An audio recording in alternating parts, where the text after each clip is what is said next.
Bom, agora a gente abre o programa e um assunto delicado. Eu vou inclusive abrir com uma nota, lendo uma nota para vocês. Eu acho que todo mundo aí de casa, né, acompanhou que recentemente a apresentadora Fátima Bernardes utilizou as redes sociais para comunicar que está com câncer de colo de útero em fase inicial. Neste domingo, ela passou por uma cirurgia e, segundo a equipe médica, ocorreu tudo bem. Atualmente, esse tipo de câncer figura entre os de maior incidência no país, sendo então estimados que até o final deste ano, 16.590 mulheres terão o diagnóstico da doença. O número é alto, o assunto é sério, sempre atual. E hoje nós convidamos a doutora, ela que é ginecologista, a doutora Karen Rocha de Pau. Bem-vinda. Prazer, viu? Tê-la aqui. Prazer. O assunto Obrigada é pelo difícil, convite. a gente... Imagina, prazer nosso. A gente se coloca no lugar, ela como uma comunicadora e alguém que também... Muitas vezes essas coisas acontecem com as pessoas da mídia para uma conscientização, né? De todas que eu sempre ouço quando relatam os diagnósticos e doenças graves e sérias e que, se Deus quiser, ela vai superar. E isso acaba gerando algo como uma voz, né? Dentro aí da sociedade, para que as pessoas tenham esse alerta. E no caso do nosso programa, veio também desta forma. Então, até para que a gente abra o assunto, doutora, quando a gente fala do câncer do colo de útero, a gente está também falando de uma doença que, se tiver ali uma prevenção adequada e alguns controles, é uma doença 100% evitável. Podemos dizer isso? Evitável de certa forma, porque os exames, eles previnem você de ter cânceres graves. Tá? Mas não te previne de ter o câncer. Certo. Então, a grande questão é, o câncer é curável e os exames são baratos. Uhum. Então, por que não fazer os exames? E é essa que é a questão. Então, a prevenção que a gente fala não é uma prevenção de não ter o câncer, mas de não ter o câncer grave. Grave. E ela destacou ainda que foi em fase inicial. Né? O que eu acredito que, com todo esse controle que a gente vai comentar, é o melhor... 100% de cura. 100% de cura. Até para que a gente entenda, então, você trouxe uma maquete, você vai exemplificar para a gente o que caracteriza, então, esse câncer. Então, assim, o câncer de útero... Então, vamos pensar que o útero é uma perinha, tá? Ele é bem pequenininho. Então, para vocês terem uma ideia, esse aqui é quem vai ter o seu nenê depois. Então, ele cresce, ele tem uma super função. E quando a gente entra na menopausa ou quando a gente não está grávida, ele continua funcionando. Ele tem três partes, basicamente. Então, assim, se a gente corta esse útero no meio, tem a parte interna do endométrio, que é a parte que acometeu a Fátima Bernardes, que foi o câncer de endométrio, a parte de fora do corpo do endométrio e a parte do colo do útero. Normalmente, o câncer de colo de útero é o que mais afeta as mulheres, porque ele tem a ver com o vírus do HPV, que é extremamente incidente na população. O câncer de endométrio é um câncer que geralmente começa depois da menopausa. Existem cânceres de endométrio em pacientes jovens, mas normalmente é na paciente depois da menopausa, porque é um tecido que deveria estar em repouso e não está. E ele tem relação com alguma outra questão, como a do colo de útero, que tem relação com o HPV? O câncer de endométrio ele tem a ver um pouco com os estilos de vida de uma paciente. Então, por exemplo, pacientes que são obesas, pacientes que têm hábitos alimentares muito ruins, porque a gordura ela é produtora de hormônio. E esses hormônios que a gordura produz em excesso, às vezes ela vai para o útero, fazendo com que esse útero entre em funcionamento, sendo que não é para ele funcionar. E até, doutora, ontem a gente falou de endometriose, falamos da relação da alimentação com a doença que é inflamatória. Tem alguma relação, mulheres que têm, então, endometriose ou que tenham também essa questão, podem desenvolver? Tem mais chances, né, uma predisposição? Não. A paciente com endometriose, ela tem um sinal inflamatório do endométrio que saiu do lugar. E muitas vezes, quando a gente entra na menopausa, ou seja, quando os hormônios eles caem, a endometriose também ela dá uma respirada, ela dá uma... entra em estado de dormência, vamos dizer assim. Então, a paciente que tem endometriose não necessariamente corre riscos de um câncer de endométrio, um câncer de colo.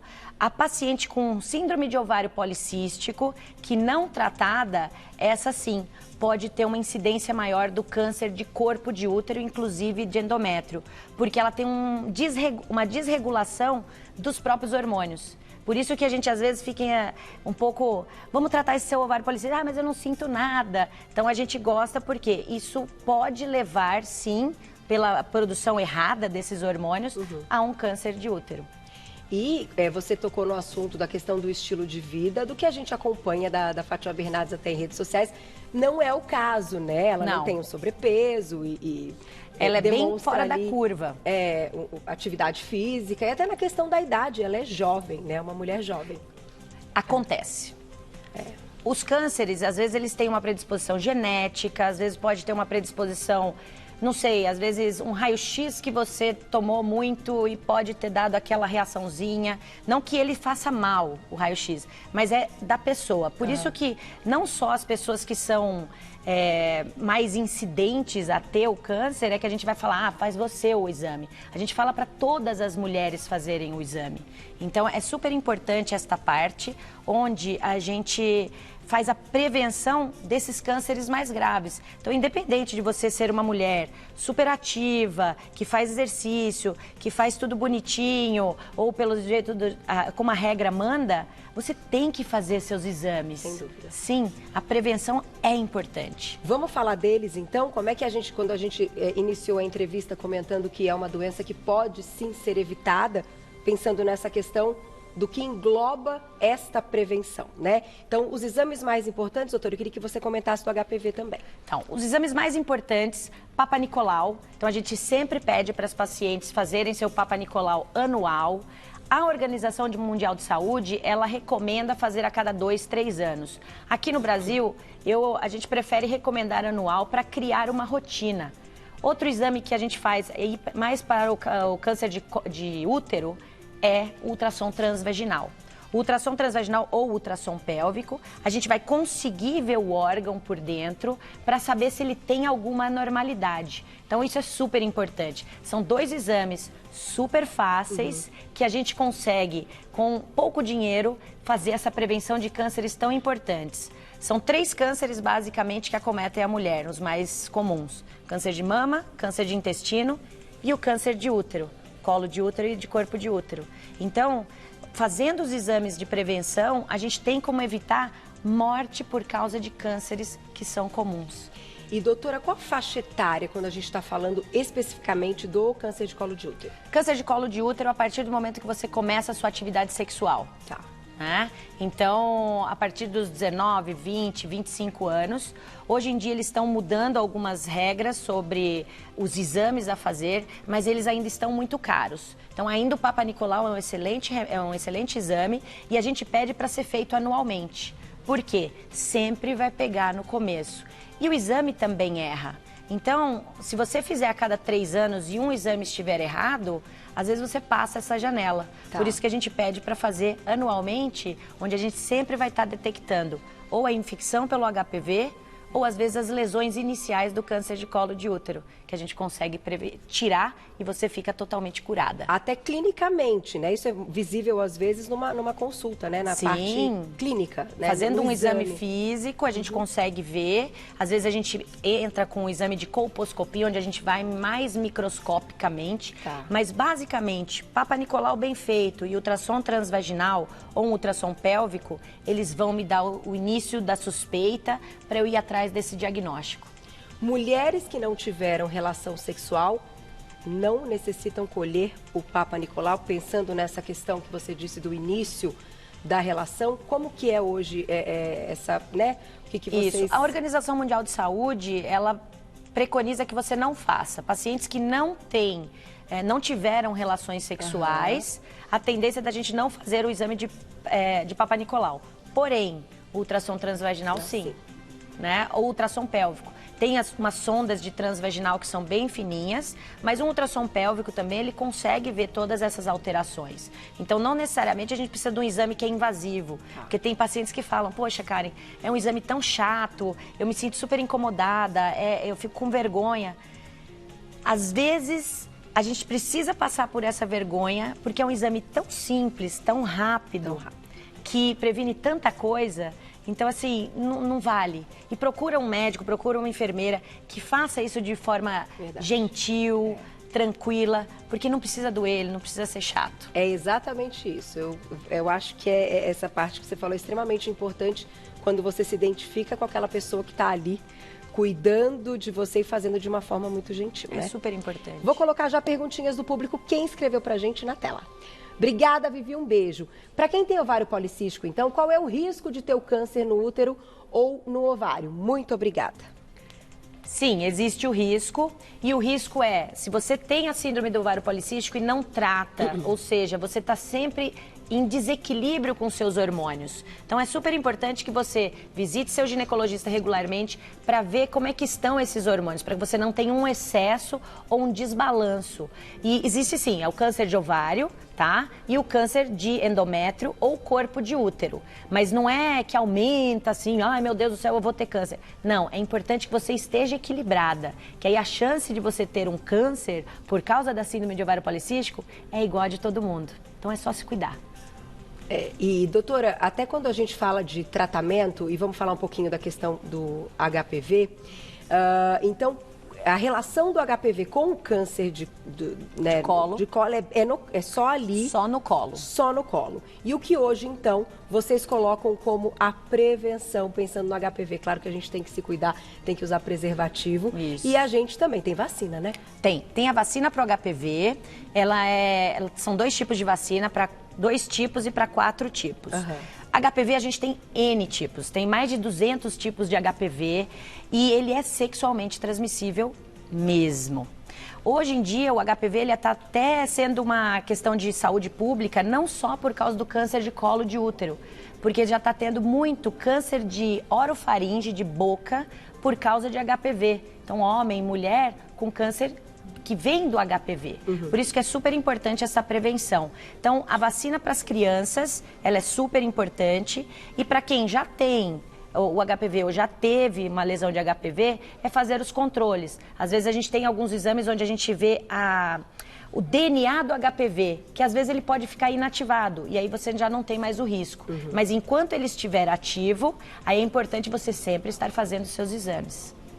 E é uma questão, às vezes, até meio polêmica entre casais, né, doutora? Porque, às vezes, a pessoa teve ali de uma outra relação e que ela inicia outra e que, às vezes, fica ali de forma ativa e se ela não usa o preservativo, ela corre o risco, sim, de contaminar esse parceiro. É assim, a lesão, ela é fácil de verificar, tá? Com o exame preventivo, Papa Nicolau, olhar, né, a colposcopia. Então, às vezes você já teve o vírus, você não tem mais lesão, você não passa isso para ninguém. Enquanto você não tiver uma lesão.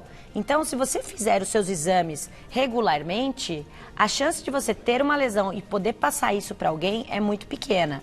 É claro, a gente às vezes não tem o controle de ver isso toda hora, de estar fazendo os exames. Então, a camisinha, o condom, o preservativo, ele acaba sendo super importante na relação, como uma relação de respeito, porque às vezes a gente não sabe o que está acontecendo, né? Tanto o homem quanto a mulher, seria uma relação de respeito usar a camisinha.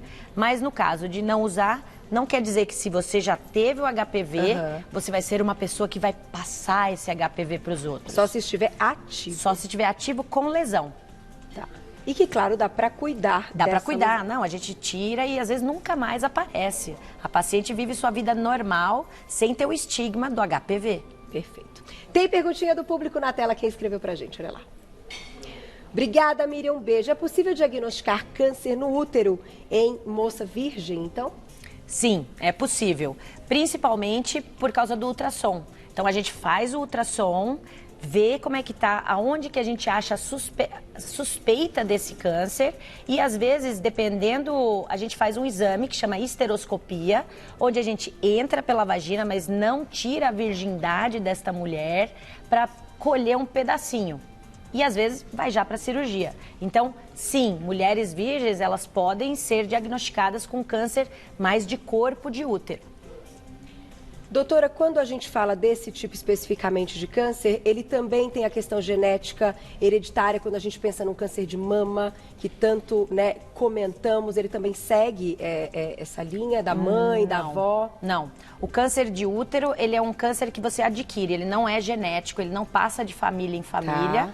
Tá. O câncer de ovário, sim. Mas como a gente está falando aqui do câncer de útero especificamente... Não, ele é dos seus hábitos e às vezes é como aconteceu com a Fátima, foi um azar. Tá aí. Mas que ela está tratando. Certo, se Deus quiser.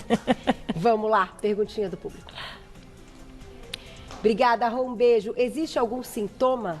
Sim, existem alguns sintomas. Então, por exemplo, dor na hora da relação, sangramento na hora da relação, sangramentos fora de local, fora de época menstrual, sangramentos depois da menopausa. Então, a menopausa é a hora que você parou de menstruar.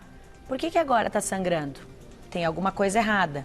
Aumento do volume abdominal. Então, você está sentindo que tem uma bolinha na barriga, está esquisito? Vamos dar uma olhada nisso. Mas, basicamente, sangramentos, dor e volume. Tá aí. Mais perguntinha do público na tela. Obrigada, Leila. Um beijo. Qual a frequência da realização dos exames para quem tem histórico de endometriose e endometrioma? Faço anualmente, porém, por conta da pandemia, adiei. Tenho 40 anos. Aliás, depois que aderi à dieta low carb, nunca mais tomei nenhum medicamento. Olha que legal. Um beijo para Leila. A dieta faz bastante diferença mesmo para quem tem endometriose. Então, assim, seus exames sempre anuais. Sua endometriose provavelmente deve estar controlada porque você não está tendo sintomas, você está sentindo pouca dor. E muitas vezes o tratamento da endometriose é para os sintomas. Então, você vai fazer seus exames igual todo mundo, anual. Doutora, pegando um gancho da pergunta da Leila e até do que ela comentou com a questão da pandemia, então, adiou um pouquinho a realização dos exames. Importante que a gente diga, e eu acho que você do outro lado também tem visto o aumento de casos de tantas outras coisas, porque as pessoas estão adiando Sim. os seus exames. Não dá para adiar, hoje vocês já estão trabalhando com toda a segurança, né? Sim, inclusive os lugares mais limpos são os laboratórios, porque passa limpando, faz agendamento, então não é razão. Eu não parei também na pandemia, porque eu falei, eu prefiro estar trabalhando, recebendo as pacientes, do que elas esperem alguma coisa acontecer para ir num pronto-socorro, onde já estava cheio. Então, seguindo as regras de segurança, mantendo distanciamento, álcool, lavar a mão, lavar todas as partes onde a gente vai ter toque, vocês não precisam ficar com medo. Vamos fazer os exames. É importante que a gente não deixe de tornar a rotina uma coisa que é tão importante para a gente. É verdade. Tem mais perguntinha do público. Que legal. Obrigada, Cássia. Um beijo. Qual a relação dos pólipos, então, uterinos com o câncer de útero? Essa é uma pergunta muito boa. Obrigada. Os pólipos são verrugas que ficam dentro do útero. Então, se a gente pegar meu modelinho aqui, dentro dessa área negra, dessa área pretinha, tem uma verruga. Tá? Fica uma verruguinha. E essa verruguinha, ela fica balançando aqui dentro. E ela vai se machucando. E isso pode predispor a um câncer de endométrio. Então, sim, o pólipo, sempre que a gente vê, a gente tenta tirar esse pólipo de dentro do útero para que você possa não correr o risco disso virar um câncer. Assim como os pólipos de intestino, que a gente também retira. E mioma, doutora? Mioma não tem nada a ver com câncer. Tá? O problema é, se você tem muitos miomas, quando a gente faz o ultrassom, a gente tem que ser muito cuidadoso para não achar que todas aquelas bolinhas que você está vendo são miomas. Tá. Então, é super importante quem faz o ultrassom seja bem cuidadoso. Então, é importante que você leve seu exame. Se você tem um exame anterior, leva. Que às vezes o médico vai olhar lá na hora e vai falar assim, opa, essa bolinha não tinha aqui antes. Tá. Então, a gente vai investigar isso melhor. Perfeito. Mais perguntinha. Obrigada, Margarete, um beijo. Mesmo fazendo exames preventivos, então anuais, qual seria a possibilidade de ter o câncer? Então, ter o câncer existe, mas ter o câncer grave, não. Então, se você sempre fizer seus exames, às vezes a gente vai ver, ó, tem uma manchinha aqui, então a gente tira. Ó, tem uma ferida aqui, a gente tira. Pode até dar o diagnóstico de câncer, mas é um câncer inicial, é um câncer que a gente se livra dele. Então, às vezes as pacientes vêm para mim e falam assim, ai, cara, eu tô com medo que dê alguma coisa. Não fica, se você tá fazendo seus exames sempre, se der alguma coisa, é curável, é tratável. Então não fica com medo do diagnóstico. Fique com medo se você fica muito tempo sem passar no médico e sem fazer seus exames, porque aí sim pode ser um problema. Agora, se você sempre faz anualmente, você não precisa ter medo. Doutora, 2 perguntas pensando nessa questão do exame, tá?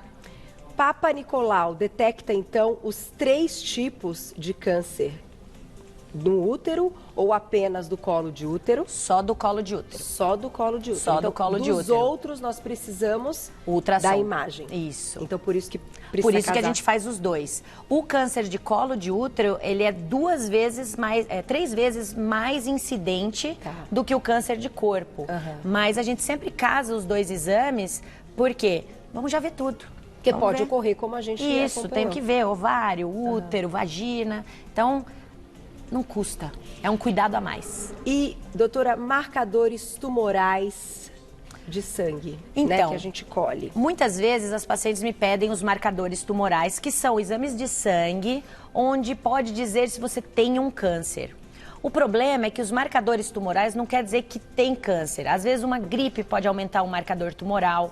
Então, fazer os marcadores, a gente geralmente faz com quem já teve um câncer. Então, aí a gente vai saber se esse tumor está diminuindo.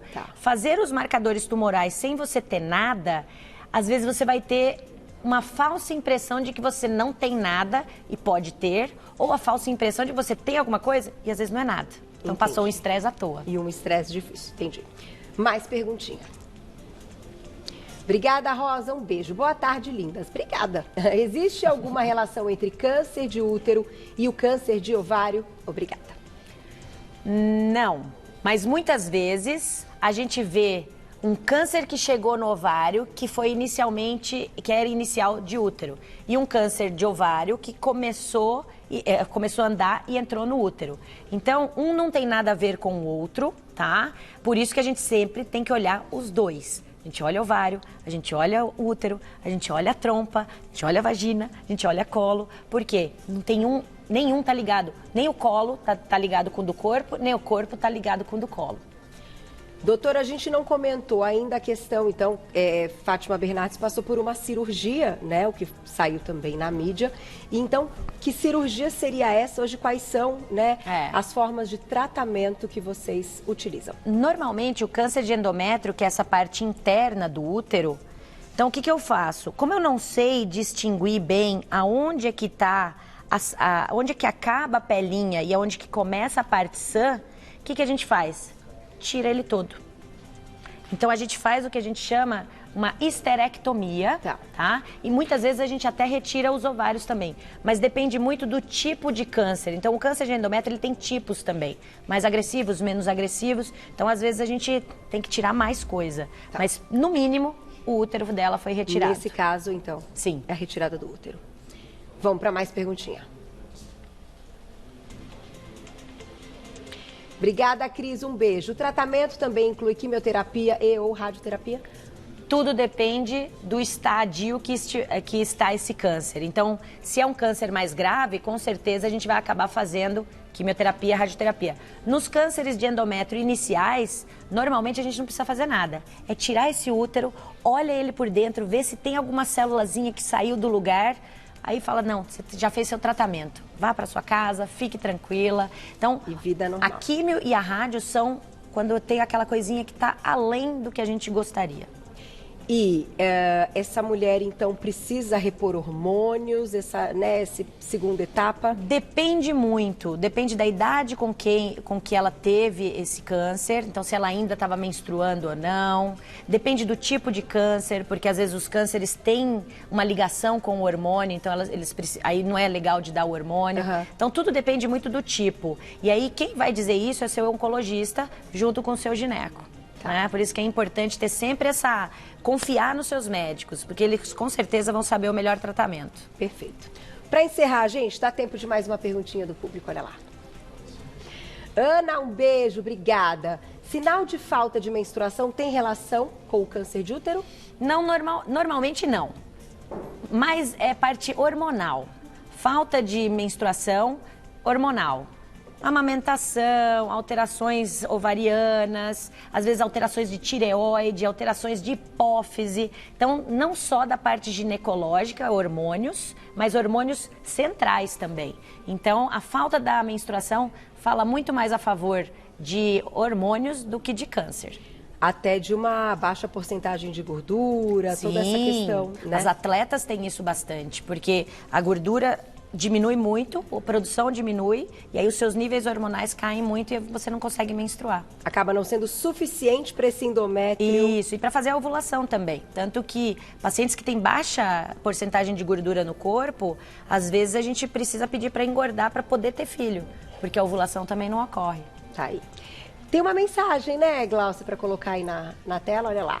Deixaram um recado pra gente da Débora, um beijo pra Débora, obrigada. Infelizmente, perdi minha tia com 62 anos de idade, há um mês exatamente. Ela não fazia exames de rotina há muitos anos. Foi descoberto um câncer no ovário e já tinha se alastrado para o pulmão e estômago. Em menos de um mês da descoberta, ela faleceu. Tá aí a importância dos exames de rotina. Obrigada, viu, Débora, pelo depoimento, nossos sentimentos e que fique, né, sempre, como eu disse no início da nossa entrevista, quando isso acontece com alguém que está na mídia, nós profissionais, comunicadores, acreditamos que, né, tomamos ali uma voz para ampliar. Isso, é super importante esse trabalho de vocês. É super importante que vocês contem quando acontece alguma coisa, mesmo que seja num momento de fragilidade, que é difícil, eu sei, deve estar sendo difícil para a Fátima, mas isso é bom para a gente poder passar essas informações e fazer com que as outras pessoas também se cuidem para que isso não aconteça, porque são coisas que são tratáveis, são evitáveis. Então, às vezes a sua tia poderia estar aí se ela tivesse feito os exames. E é isso que a gente quer passar. Vamos nos cuidar, vamos fazer nossos exames, porque assim, coisa que é evitável, coisa que é tratável, não dá. E eu me lembro muito doído. Teve alguma campanha, agora eu não estou me lembrando de qual especialidade, talvez seja dos ginecologistas, dentro dessa área da especialidade, né? Fazer exames não fica em casa, alguma coisa assim, né? Então, realmente hoje vocês principalmente aprenderam a lidar para que as pessoas então recorram aos exames. Sim, tem que fazer. Né? Obrigada, viu, doutora? Muito obrigada. Pauta esclarecedora. Chegaram muitas perguntas lá no nosso Instagram. Se você tiver um tempinho depois puder responder aquelas que não foram, vai ser um prazer. Fica sempre muito agradecido. Vai lá para seguir o trabalho da doutora, é o @doutora por extenso, Karen com K e N no final. @doutora por extenso, Karen com K e N no final. Muito obrigada e até a próxima. E adorei. Você gostou dos meus modelos? E é desse tamanho mesmo, né, doutora? Pequenininho. Que coisa, né? Como a natureza é brilhante. Obrigada, Muito viu? obrigada. Até a próxima.